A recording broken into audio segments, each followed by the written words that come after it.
invited the head of Detroit Water and Sewer to a council meeting, and she let them know that Detroit was ready to do business with Flint if need be in an emergency.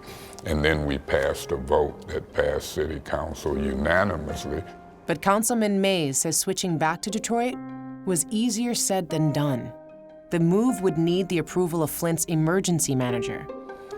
Well, even though the council voted unanimously to switch back at that period of time, the emergency manager didn't listen to the people, he didn't listen to the elected officials, he said no. No one in charge will agree to an interview. Some people are being prosecuted, so everybody's lawyered up. The closest I'm getting to speaking truth to power is a phone call I've arranged with the lawyer for former emergency manager, Darnell Early. When it was discovered that there was a problem with the water and Detroit said that they would switch back at no additional charge, why then did Darnell Early say no? Darnell Early, when he first got in October of 2013 or thereabouts, the decision to terminate the contract with the Detroit water system had been made already. And because of the money that had been invested, he turned it down because they could not afford a long-term deal, even if some of the costs were going to be absorbed by Detroit.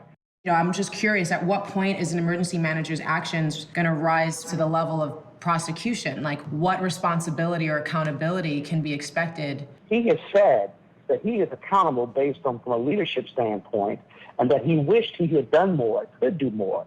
He's even apologized to the public in a very public way, but not because he should be blamed for what it was a water treatment process failure by the experts who he relied on.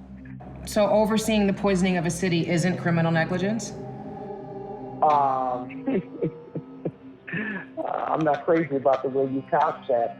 Political appointees, emergency managers, public officials, they should not be prosecuted for detrimental reliance on those who have greater expertise than they do. Absolutely not. When you're an emergency manager, your duties and responsibilities are to right the financial ship